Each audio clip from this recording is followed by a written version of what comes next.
Assalamualaikum warahmatullahi wabarakatuh. Waalaikumsalam warahmatullahi wabarakatuh. Bismillah walhamdulillah wassalatu wassalamu ala rasulillah Sayyidina Maulana Muhammad ibn Abdillah wa ala alihi at-tayyibin at-tahirin wa man walah wa la hawla wa la quwata illa billah. Asyhadu an la ilaha illallah wahdahu la syarika lah wa asyhadu anna sayyidana Muhammadan abduhu wa rasuluhu la nabiyya ba'dah. Allahumma salli ala sayyidina Muhammad wa ala ali sayyidina Maulana Muhammad. Hadirin wal hadirat rahimakumullah. Dalam riwayat-riwayat hampir semua kaum muslimin pernah menceritakan satu peristiwa yang peristiwa itu malam ini kita kenang. Satu hari Rasul sallallahu alaihi wa alihi wasallam beliau datang ke rumah Ummu Salamah. Ketika beliau masuk, beliau berpesan kepada Ummu Salamah, "Wahai Ummu Salamah, aku merasa badanku merasa kurang nyaman dan aku ingin istirahat. Jangan biarkan seorang pun masuk ke kamar," kata Rasulullah sallallahu alaihi wa alihi wasallam. Ummu Salamah pun mengiyakan dan menyanggupinya, lalu membiarkan Rasulullah sallallahu alaihi wa alihi wasallam beristirahat di kamar. Sekian lama Ummu Salamah menunggu. Tiba-tiba datanglah cucu Rasulullah sallallahu alaihi wa alihi wasallam yang hari ini kita peringati hari-hari kesedihannya, yaitu Abi Abdullah al-Husain. Waktu itu Abi Abdullah al-Husain masih usia belia. Mungkin beliau masih usia sekitar berapa tahun, 5 atau 6 tahun. Beliau berlari masuk ke rumah Ummu Salamah karena beliau tahu di sana ada kakeknya Rasulullah sallallahu alaihi wasallam. Ummu Salamah berusaha mencegah Abi Abdullah al-Husain. Husain pun yang lucu pada waktu itu pergi. Lalu tidak lama dia kembali lagi untuk masuk ke dalam kamarnya Rasulullah sallallahu alaihi wasallam. Kembali Ummu Salamah mencegah Abi Abdullah al-Husain untuk bisa masuk ke kamar Rasulullah. Setelah itu Husain kembali pergi. Husain kecil yang lucu kembali meninggalkan kamar Rasulullah. Tapi tidak lama dia melihat Ummu Salamah lengah dan masuklah dia lari ke kamar Rasulullah sallallahu alaihi wasallam. Ummu Salamah yang berusaha mengejar melihat Abi Abdullah al-Husain masuk ke dalam kamar Rasulullah dan berpelukan dengan Rasul sallallahu alaihi wasallam. Tapi waktu itu Ummu Salamah melihat Rasul sallallahu alaihi wasallam menangis. Air mata mengalir deras dari matanya. Beliau dengan begitu sedih memeluk Abi Abdullah al-Husain, cucu tercintanya. Beliau peluk cucunya tersebut dengan penuh cinta kasih dan rasa penyesalan yang dalam. Ummu Salamah berkata kepada Rasulullah, "Ya Rasulullah, maafkan aku tidak bisa mencegah Al-Husain untuk masuk menemuimu." Rasul menyeka air matanya sambil berkata, "Wahai Ummu Salamah, ketahuilah aku menangis bukan karena itu. Tapi baru saja Jibril turun kepadaku dan berkata bahwa kelak cucuku ini Abi Abdullah al-Husain akan dibunuh, akan dibantai, akan dihabisi oleh orang-orang yang mengaku sebagai umatku. Demi Allah, syafaatku tidak akan sampai kepada mereka. Demi Allah, syafaatku tidak akan sampai pada mereka." Ummu Salamah pun menangis sebagaimana Rasulullah menangis. Abi Abdullah al-Husain yang masih kecil, mungil belia, dalam pelukan Nabi Rasulullah hanya tersenyum melihat ayahnya sedang berduka. Ikhwani, malam-malam Asyura kita duduk bersama mengenang apa yang terjadi kepada Abu Abdullah al-Husain. Langkah demi langkah Abi Abdullah al-Husain adalah sebuah pelajaran bagi kita. Bagaimana Rasul sallallahu alaihi wasallam begitu mencintai. Bahkan Rasulullah sering menangis untuk Abi Abdullah al-Husain. Bukan berkali-kali Rasulullah menunjukkan rasa cintanya yang luar biasa kepada Abi Abdullah al-Husain. Begitu juga dengan ayahnya Amirul Mukminin Imam Ali bin Abi Thalib. Satu hari ketika Amirul Mukminin Imam Ali bin Abi Thalib setelah perang Siffin, beliau pulang berjalan kembali ke kota Madinah melewati satu tempat. Beliau berhenti di tempat tersebut sambil bertanya, tempat apakah ini? Sahabatnya berkata, Nainawa, nama lain dari Karbala. Amirul Mukminin Imam Ali bin Abi Thalib lalu berhenti di sana. Beliau sholat. Setelah sholat beliau tampak menangis begitu sedih dan dukanya. Para sahabat bertanya kepada kepada Al-Imam Ali bin Abi Thalib, wahai Amirul Mukminin, kenapa engkau menangis dan berduka? Imam Ali lalu berdiri sambil menunjuk tempat demi tempat. Beliau berkata, di tempat ini kelak kuda-kuda akan ditambatkan. Di tempat ini kelak kemah-kemah akan dibakar. Di tempat ini orang-orang wanita akan teraniaya. Dan di tempat inilah putraku Al-Husain akan disembelih. Imam Ali menangis mengucurkan air matanya, mengingat apa yang akan terjadi kelak di masa ketika dia telah tiada. Ketika dia telah pergi, bahwa pernah Sayyidatuna Fatimah Zahra alaihissalam juga disampaikan oleh Rasulullah. Ketika Rasulullah pernah berkata kepada Fatimah Zahra alaihissalam tentang apa yang akan menimpa pada Abi Abdullah al-Husain. Zahra bertanya, kapankah itu wahai ayahku? Ketika Rasulullah berkata, saat itu aku tidak ada lagi di sini. Ali telah pergi meninggalkan dunia dan engkau pun telah tiada. Fatimah tinggal Husain sendiri bersama Zainab. Fatimah pun menangis duka keluarga Rasul sallallahu alaihi wasallam yang terus menerus ketika mengenang Abi Abdullah al-Husain, di mana duka mereka adalah duka kita. Kesedihan mereka adalah kesedihan kita. Air mata mereka juga harusnya menjadi air mata kita. Ikhwani wa akhwati rahimakumullah. Rasulullah Amirul Mukminin Fatimah Zahra alaihissalam. Begitu juga saudara Abi Abdullah al-Husain Al-Imam Hasan al-Mujtaba. Kita mengenang di akhir hayat Al-Imam Al-Hasan Al-Mujtaba, ketika sakit beliau telah parah, racun telah memenuhi tubuhnya, kulitnya telah menghijau berubah rupa. Al-Husain datang meneteskan air mata melihat kakaknya yang sedang menderita. Di pangkunya kepala abangnya Al-Hasan dalam pangkuannya. Imam Hasan ketika itu sedang berada dalam kondisi terkadang pingsan, terkadang sadar. Ketika beliau sadar berada di pangkuan Abi Abdullah al-Husain dan melihat Abi Abdullah al-Husain menangis untuknya, Al-Hasan mengusap air mata Al-Husain dan berkata, jangan kau menangis wahai adikku. Lalu Imam Hasan yang menangis setelah itu, menangis terseduh-seduh.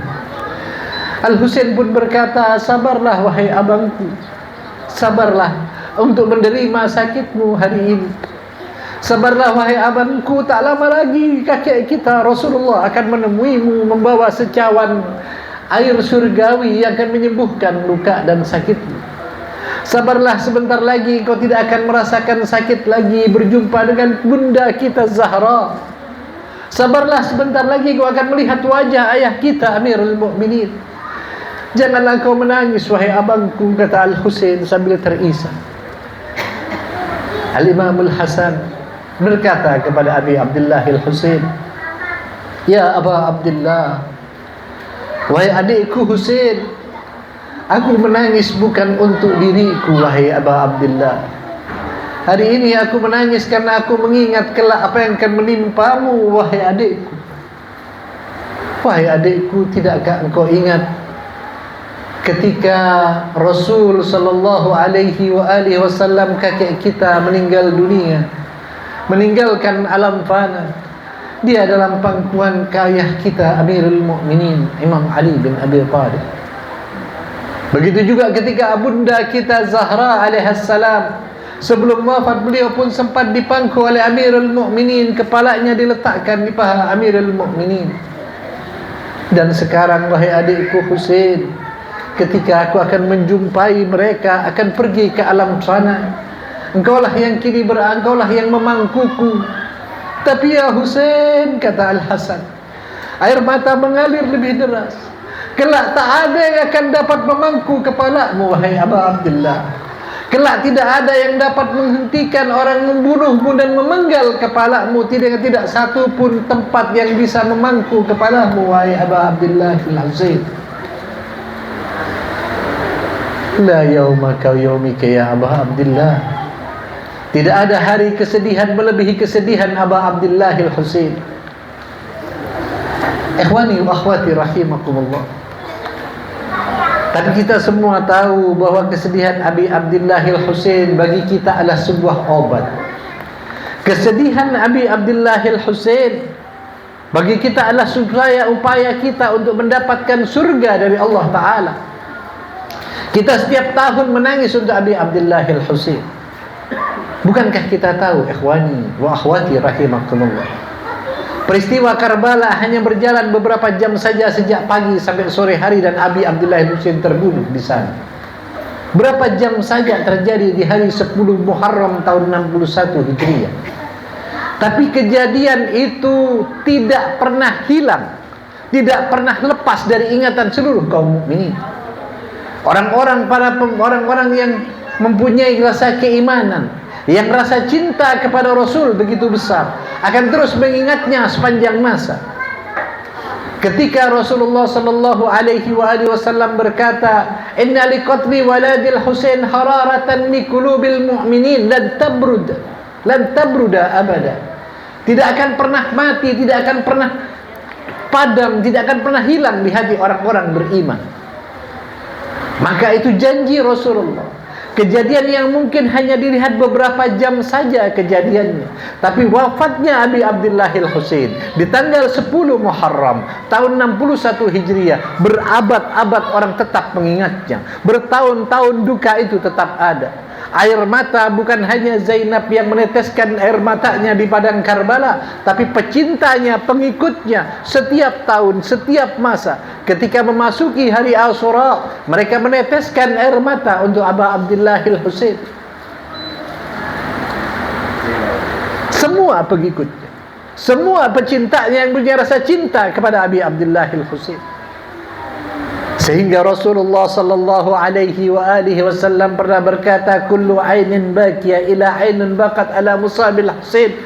Semua mata kelak di akhirat akan menangis mencucurkan air matanya, kecuali mata-mata yang pernah menangis untuk atas musibah Abi Abdullah al-Husain. Maka alangkah beruntungnya ikhwani wa akhwati rahimakumullah, Abi Abdullah al-Husain yang syahid di sana merupakan jalan kita untuk meraih surganya Allah Subhanahu wa taala. Agar kita hilang air mata dan tangisan kita kelak di hadapan Allah taala. Karena hari ini kita menangis untuk Abi Abdullah al-Husain. Ini janji Rasul sallallahu alaihi wasallam. Janji keselamatan yang diberikan oleh Rasulullah sallallahu alaihi wasallam kepada pecinta Abi Abdullah al-Husain. Ikhwani wa akhwati rahimakumullah. Ini keuntungan pertama yang kita lihat ketika kita menangisi Abi Abdullah al-Husain. Maka kita dianjurkan berusaha untuk menangis, atau tawakal, atau membuat orang menangis, atau pura-pura menangis sekalipun untuk Abi Abdullah al-Husain dinilai oleh Allah ketika hati-hati yang tulus ikhlas. Sampai dikatakan apabila orang tidak tergerak hatinya mendengar Abi Abdullah al-Husain dan deritanya, mendengar kejadian Asyura lalu mereka tidak meneteskan air mata, perlu ditanya kerasnya hati karena apa, perlu ditanya dosa-dosa yang dilakukannya sehingga tidak tersentuh jiwanya.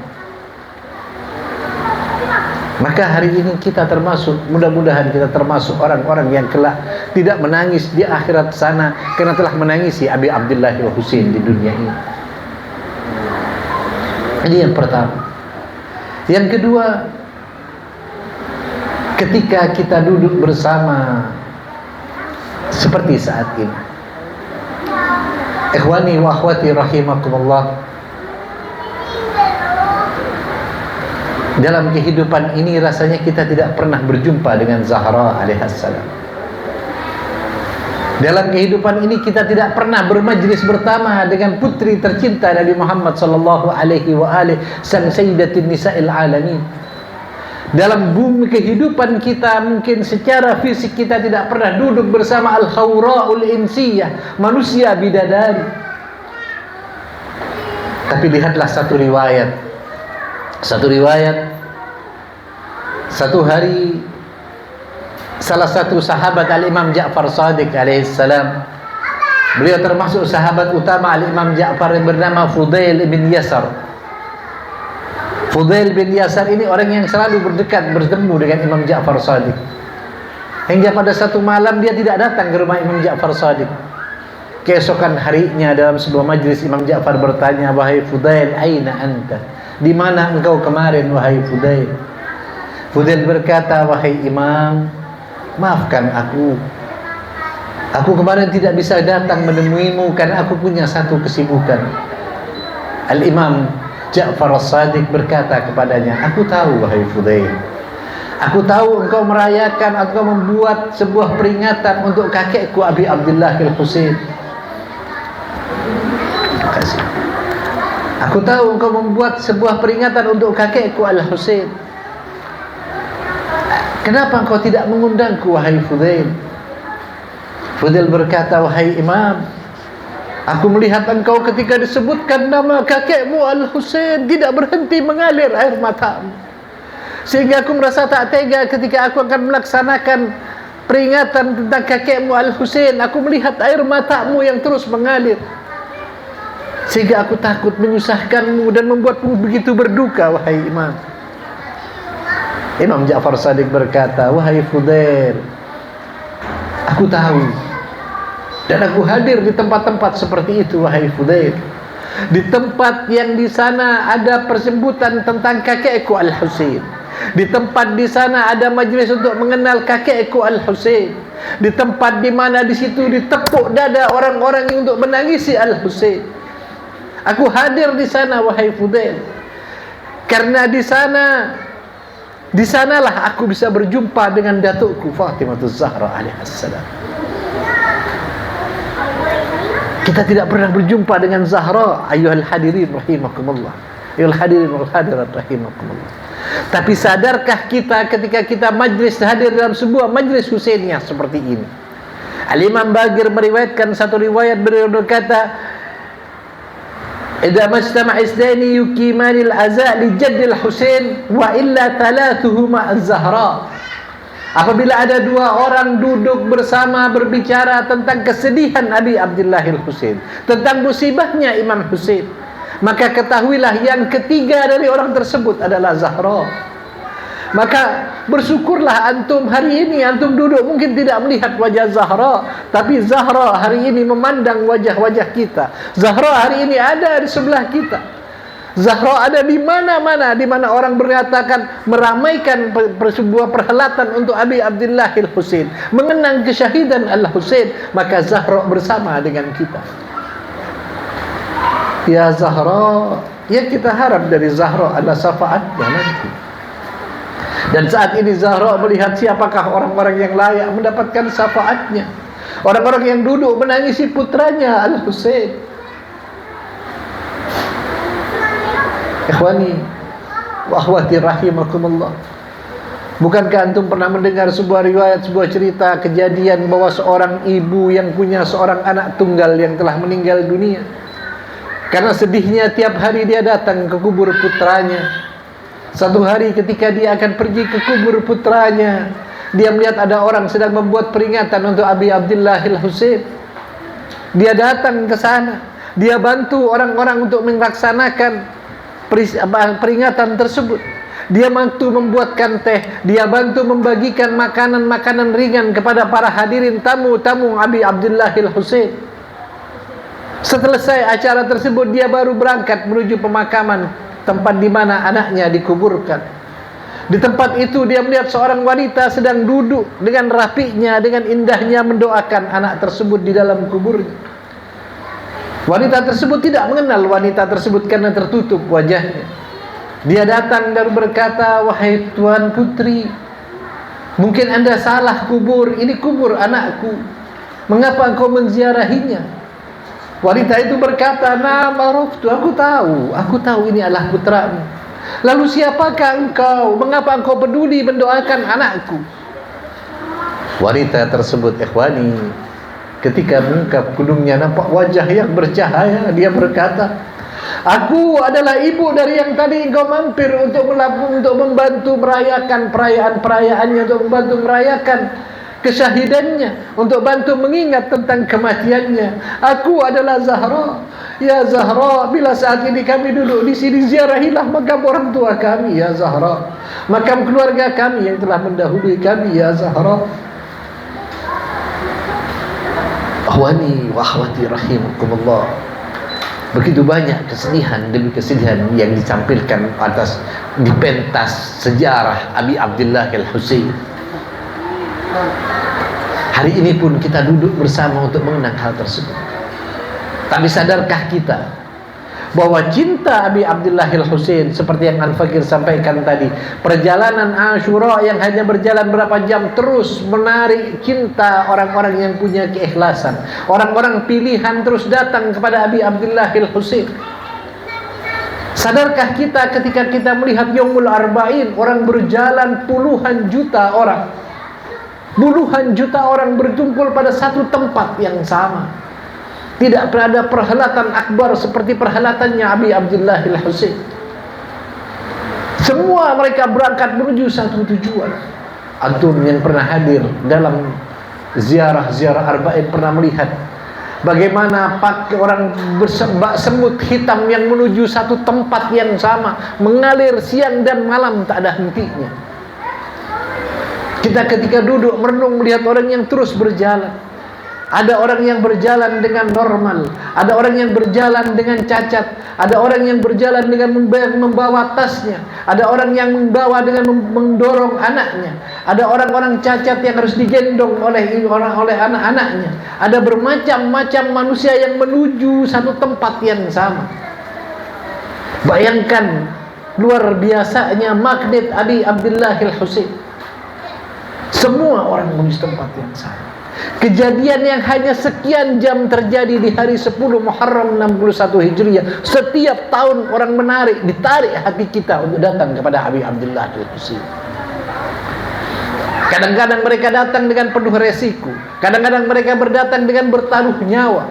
Tapi mereka demi Abi Abdullah Al-Husain, bagaikan anak-anak yang menuju obor yang akan membakarnya, dia terus menembus api tersebut. Ini yang terjadi. Cinta Abi Abdullah Al-Husain, kesedihan demi kesedihan Abi Abdullah Al-Husain menjadi sebuah pelita, menjadi sebuah obor yang menyala. Dari kesahitan Abi Abdullah Al-Husain bukan hanya menimbulkan rasa duka, tapi di situ ada pelajaran-pelajaran berharga. Maka itu setiap malam kita akan duduk bersama mengenang Abi Abdullah Al-Husain. Kesedihan-kesedihan ini akan memacu kita untuk menjadi orang yang lebih baik.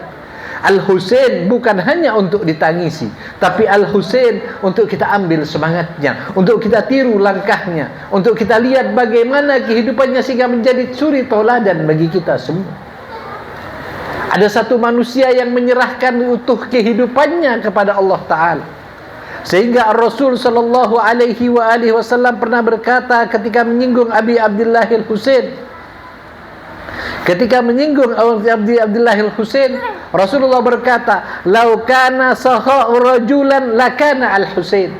Kalau seandainya kedermawanan itu berwujud manusia, dialah Al-Husain. Karena kalau orang biasa menyerahkan kedermawanan mungkin hanya hartanya. Mungkin manusia bisa menyerahkan cincin yang dikenakannya, pakaian yang diberikannya, uang yang ada di kantongnya, atau menyerahkan sesuatu yang lebih besar. Tapi adakah orang yang lebih dermawan sebagaimana Abi Abdullah Al-Husain yang menyerahkan nyawanya? Dan kematian Al-Husain adalah sebuah kedermawanan, karena dengan kematiannya setiap tetes air mata kita adalah bayangan surga di mata kita. adalah bahwa setiap kesedihan kita untuk Abi Abdillah Al-Husain adalah syafaat Zahra yang akan datang kepada kita. Bahwa setiap duka kita untuk Al-Husain, Ar-Rasul sallallahu alaihi wasallam akan menjadi saksi kita kelak di hadapan Allah Ta'ala. Bukankah kedermawanan tidak ada yang melebihi kedermawanan Abi Abdillah Al-Husain? Sehingga layak kata Rasulullah, kalau seandainya yang namanya kedermawanan berwujud, maka wujud itu adalah Abi Abdillah Al-Husain. Salawat. Allahumma salli ala Muhammad wa ali Muhammad. Allahumma salli ala Muhammad wa ali Muhammad. Allahumma salli ala Muhammad. Maka ikhwani wa akhwati rahimakumullah, sungguhlah kita beruntung.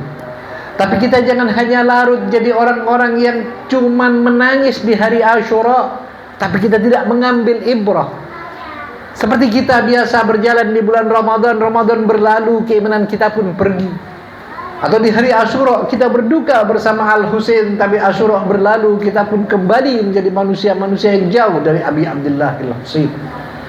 Harusnya pelajaran Asyura menjadi universitas besar untuk kita, di mana kelak Asyura berakhir akan muncullah orang-orang yang betul-betul dididik sebagaimana didikan Abi Abdillah Al-Husain.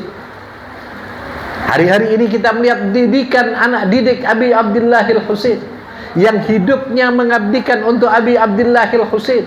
Lihatlah mereka yang ada di Iran sana, yang sekarang ini nampak begitu perkasanya. Ini didikan Abi Abdillah Al-Husain. Inilah didikan madrasah-madrasah Karbala. Inilah pendidikan madrasah-madrasah Asyura.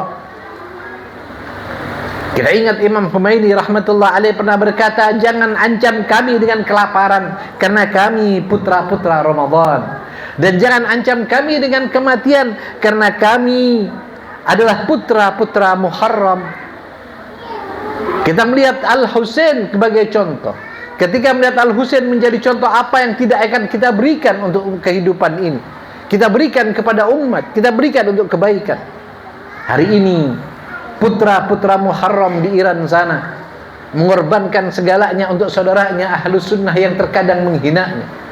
Hari ini putra-putra Abi Abdillah Al-Husain yang ada di Iran sana rela mengorbankan orang-orang terkasihnya, tapi demi persatuan umat, sebagaimana yang diajarkan oleh Abi Abdillah Al-Husain. Ketika Al-Husain berangkat menuju Karbala, ditanya, apa tujuanmu? Illa li islah li ummati jaddi Muhammad, untuk mempersatukan, untuk menyelesaikan permasalahan-permasalahan umat Muhammad. Ini Abi Abdillah Al-Husain. Saya baik bertanya kepada pribadi Al-Fakir, kepada pribadi saya sendiri, layakkah kita disebut pecinta Al-Husain? Layakkah kita mengatakan kita pengikut Al-Husain? Layakkah kita seperti orang yang dikatakan Imam Khomeini putra-putra Ramadan dan putra-putra Muharram? Layakkah kita? Ketika kehidupan kita masih seperti ini, ketika yang kita berikan sedekah pun masih terukur, ketika kita beribadah di bulan Ramadan dengan begitu khusyuknya, Ramadan berlalu, Al-Quran pun tak kita sentuh lagi, layakkah kita? Semoga Abi Abdillah Al-Husain mensyafaati kita nantinya, ikhwani, karena inilah harapan kita. Walaupun mungkin kita hanya menjadi orang-orang yang hanya sekedar meneteskan air mata di hari-hari seperti ini, di hari-hari lain kita menjauh dari Abi Abdillah Al-Husain dan ajarannya. Tapi mereka di luar sana, mereka yang ada di sana, betul-betul untuk islah li ummati Muhammadin sallallahu alaihi wa alihi wasallam, menyerahkan segala sesuatunya hidup. Kita lihat contoh pendekar-pendekar Khaybar yang menjebol benteng kesombongan Yahudi hari ini. Mereka putra-putra Karbala. Seseorang ketika akan berangkat dengan pesawat tempurnya untuk menuju Israel, untuk menghadap ketika orang-orang Israel menyerang ke Iran kemarin, sebelum berangkat dia masih berpamitan dan masih sempat dia tunjukkan mesin pesawatnya, dia foto dulu, dia kirimkan, dia bilang ini mungkin yang terakhir dari kepergianku, sambil memohon maaf dan izin. Ini orang-orang untuk Al-Husain, rela berkorban dan merasa bahwa setiap kepergiannya untuk menyambut setiap musuh yang datang kepadanya, dia rela melepaskan segala. Tapi sekali lagi, tanyakan pada pribadi kita, layakkah kita disebut anak-anak didik Abi Abdillah Al-Husain di setiap bulan Muharram? Layakkah kita disebut orang-orang yang hidup di bulan-bulan Ramadan, yang dididik dengan Ramadan dan dididik dengan Muharram? Ini yang perlu kita tanyakan pada diri kita. Ikhwani wa akhwati rahimakumullah, hari ini demi Allah kita jadi orang-orang yang beruntung. Karena hari ini dari dua manfaat tadi yang saya bahas, bahwa satu manfaat kita kelak adalah orang-orang yang tidak akan menangis di alam sana karena Allah telah mengampuni kita, amin ya rabbal alamin. Dan kelak hari ini pun kita merasakan keindahan karena kita akan dipandang oleh Zahra alaihassalam. Ya Zahra, pandang kami. Dan kelak di surga, sebagaimana riwayat Al-Imam Muhammad Al-Baqir berkata, kelak bundaku Zahra alaihassalam ketika berjalan menyusuri tempat, menyusuri Siratal Mustaqim, ketika muncul sebuah suara di langit yang mengatakan, "Ghuddu absarakum li anna Fatimah binta Muhammad tajuzus sirat." Tundukkan kepala kalian karena Fatimah putra Muhammad sedang melewati sirat. Fatimah berjalan dengan indahnya di atas sirat. Semua mata tertunduk, semua mata tak ada yang mampu mengangkat kepalanya, hatta malaikat sekalipun. Begitu Zahra depan pintu surga, beliau masih berhenti sejenak. Rasul bertanya, "Wahai Zahra, wahai putra, wahai putri dari kekasihku Muhammad, surga telah dibukakan untuk, pintunya telah terbuka lebar. Para bidadari menanti kehadiran. Kenapa engkau tidak masuk, wahai Zahra?" Az-Zahra berkata, "Ya Allah, hari ini ya Allah, aku ingin melihat kedudukanku di sisimu ya Allah." Dulu setiap orang masih meragukan Az-Zahra, tapi hari itulah Allah membuktikan keagungan Zahra. Allah pun berfirman kepada Zahra, "Salitu tai wasfa'itu syaffa." Ya Zahra, ambillah siapa yang akan kau ambil, dan syafaatilah siapapun yang akan kau beri syafaat. Al-Imam Muhammad Al-Baqir berkata, bagaikan seekor burung yang matuk biji-biji yang bagus. Burung yang dari terbang tinggi lalu dia mematuk biji-biji yang indah untuk dimakan. Sebegitulah pun bundaku Zahra kembali ke mahsyar dan mengambil orang-orang yang mencintainya dan mencintai ahlul baitnya. Maka ya Zahra, pandanglah wajah-wajah kami ya Zahra, wajah-wajah keluarga kami, anak-anak kami. Pandang kami ya Zahra, dan jadikan kami biji-biji yang indah yang kelak akan kau bawa ke surganya Allah. Karena kami tahu tak ada yang dapat kami banggakan dari amal-amal kami, tak ada satu yang layak kami tunjukkan dari perbuatan kami.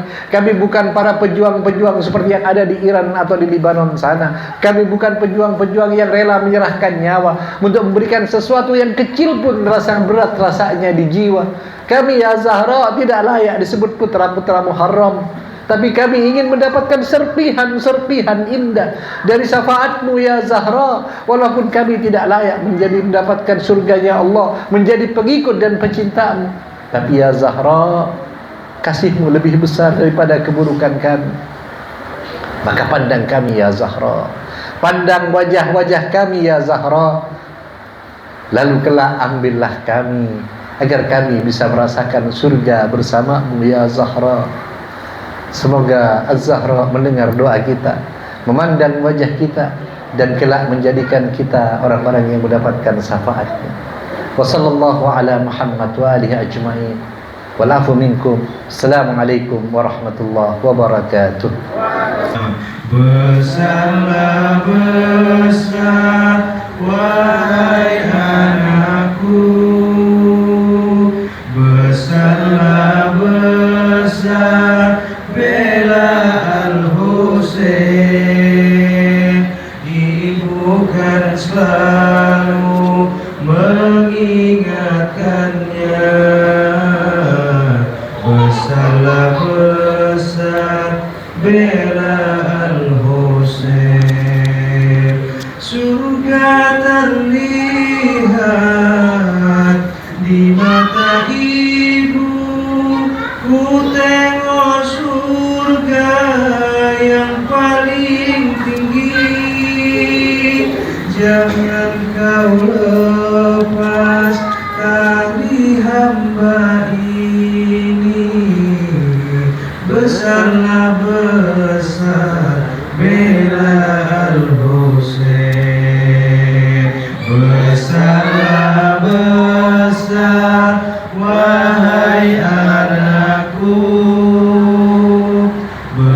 besarlah besar bela Al-Husain,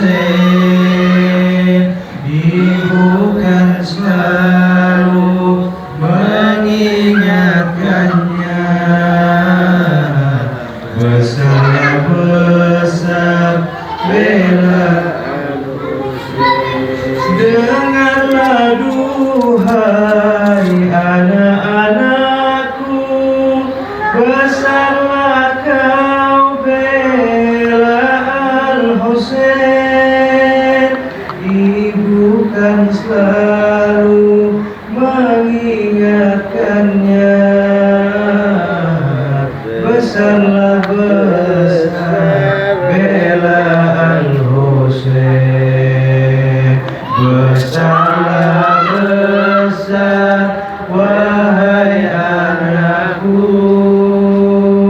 besarlah besar bela Al-Husain, ibu kan selalu mengingatkannya. Besarlah besar bela Al-Husain. Apabila nanti ibu tiada, sampaikan salam pada Al-Mahdi. Ku harap engkau datang membela putra Al-Husain, ia Al-Mahdi. Besarlah besar wahai anakku, besarlah besar bela Al-Husain, ibu kan selalu mengingatkannya. Besarlah besar bela Al-Husain, besarlah besar wahai anakku, besarlah besar bela Al-Husain, ibu kan selalu mengingatkannya. Besarlah besar bela Al-Husain, besarlah besar bela Al-Husain. Lana diwali sholawat. Salli ala Muhammad wa ali Muhammad.